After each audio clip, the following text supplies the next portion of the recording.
Perseteruan Saudara Haji Juli Wajidi dengan Haji Ramli terkait utang piutang yang terindikasi berakhir di jeruji besi.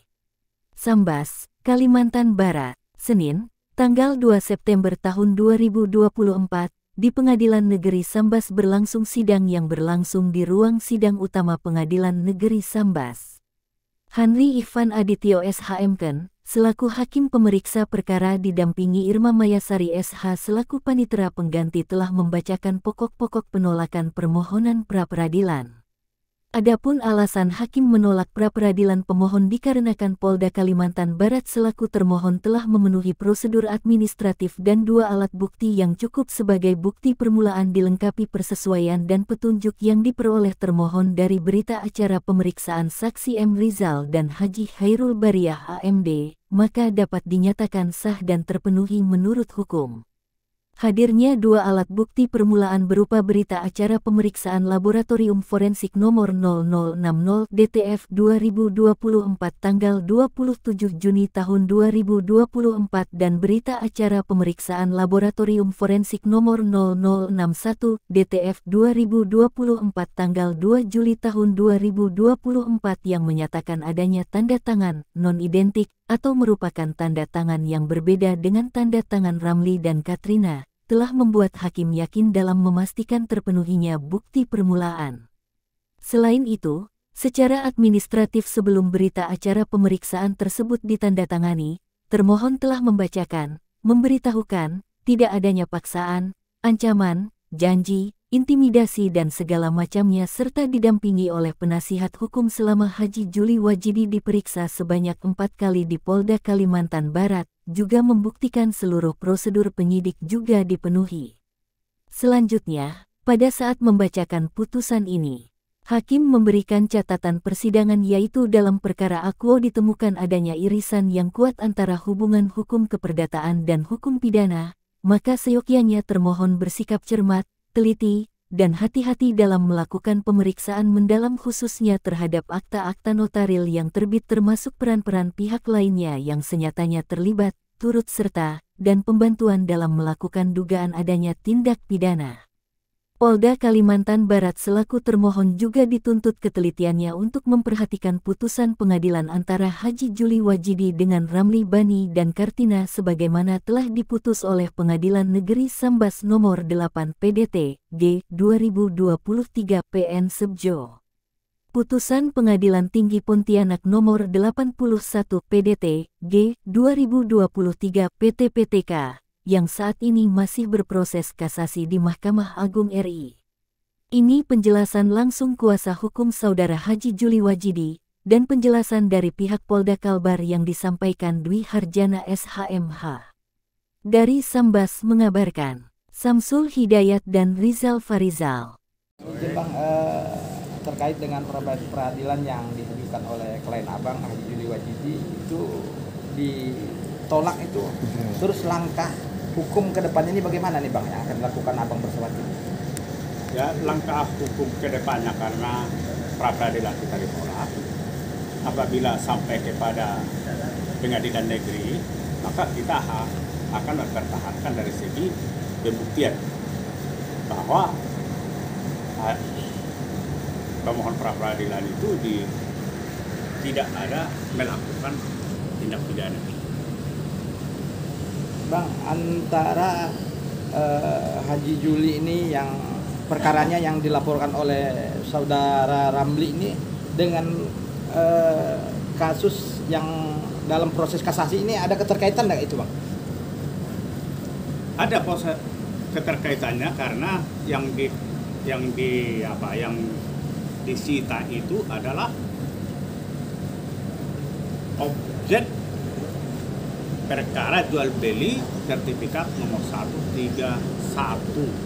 Nah, itu yang sedang dalam proses kasasi sekarang yaitu gugatan pengosongan rumah. Bang, setelah dengan kejadian ini, apakah langkah selanjutnya yang akan dilakukan Abang bersama tim ini seperti apa Bang? Selanjutnya ini Bang? Ya karena ini pra-peradilannya ditolak, maka kita lihat proses selanjutnya sampai di pengadilan. Apakah nanti penyidik bisa mengajukannya sampai ke pengadilan untuk pemeriksaan pembuktian sangkaannya, maka di situ kita akan membuktikan bahwa itu bukan tindak pidana dan tidak ada sangkut pautnya tindak pidana terhadap Haji Juli Wahyidi.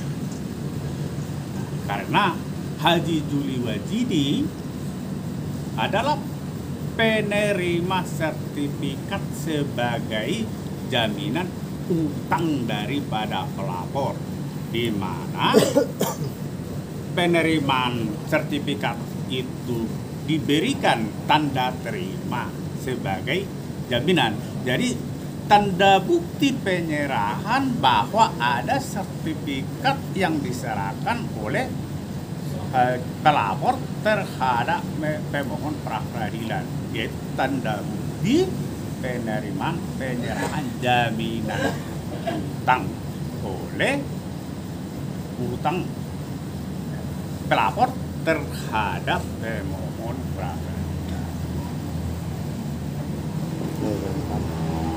Itu kan jadi dimenangkan oleh kita. Apakah yang disangkakan itu akan jadi tersangka dan akan ditahan? Ya, sebaiknya kalau untuk menanya itu bukan kepada kami penasihat hukum, karena yang benar-benar melakukan itu adalah penyidik. Bang, sejauh ini laporan Haji Wahyidi yang melaporkan Haji Ramli tentang pernyataan palsu itu bagaimana, Bang, perkembangannya? Sampai sekarang belum ada proses kelanjutannya. Ya, lalu apa upaya Haji Wahyidi? Ya, kita akan tetap menyusul laporan tersebut supaya itu diproses. Ya.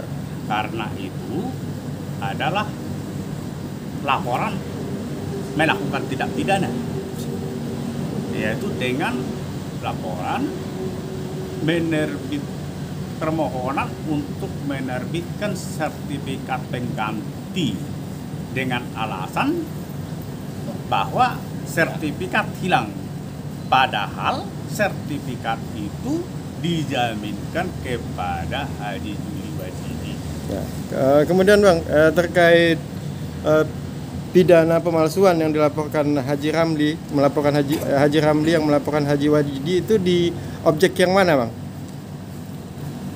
Di menurut keterangannya penyidik itu mengenai tanda bukti serah terima sertifikat dari Haji Juli dari penyerahan sertifikat dari pelapor Ramli kepada Haji Juli dan pengembalian tanda bukti pengembalian sertifikat dari Bank BNI kepada Haji Juli Wahyidi.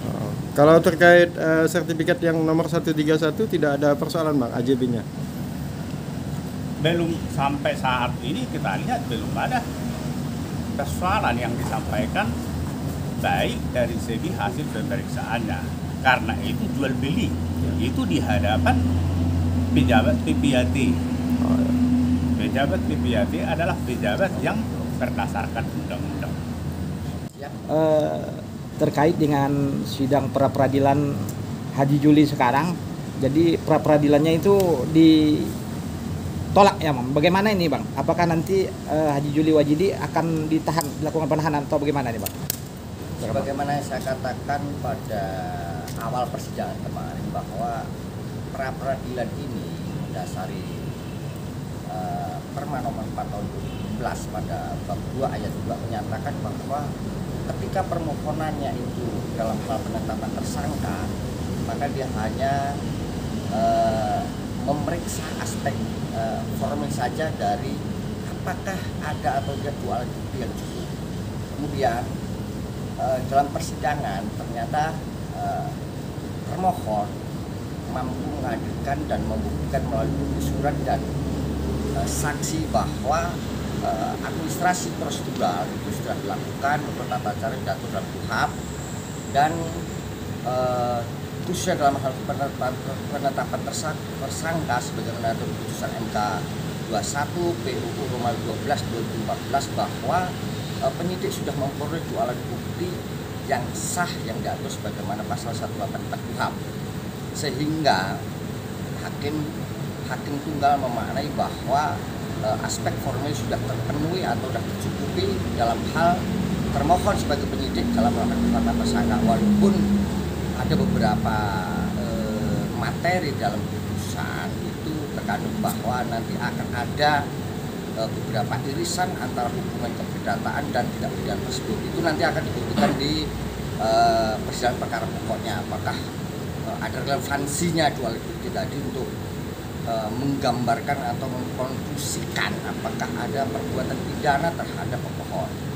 Mengenai masalah penangkapan penahanan itu adalah kewenangan penyidik. Penahanan itu adalah kewenangan penyidik pasal 20 ayat 1 KUHP demi kepentingan penyidikan, bahwa termasuk sebagai penyidik dapat melakukan bisa dilaksanakan pidana. Karena nanti di pasal 21 ayat 1 KUHP-nya dan 21 ayat 4 KUHP ada alasan subjektif dan objektif. Subjektif alasan orangnya, apakah itu nanti akan mengganggu proses pemeriksaan, apakah dia itu nanti akan mengulangi tindak pidana atau enggak, itu pertimbangan penyidik nanti menghitungkan, yang mempertimbangkan. Kemudian objektifnya terhadap tindak pidana disangkakan, karena ada beberapa tindak pidana yang disangkakan, nanti secara objektif penyidik akan menilai apakah akan dilakukan penahanan atau tidak, karena ada jelas. Jadi kita tidak akan subjektif menilai itu ditahan atau tidak, itu kewenangan semua diatur di KUHP. Jadi termohon nanti setelah mempertimbangkan maka melaksanakan menurut tata cara diatur dalam KUHP. Apakah dari pihak Polda akan segera melimpahkan berkas ini ke pihak kejaksaan, Pak? Belum, jadi belum. Mas kan tadi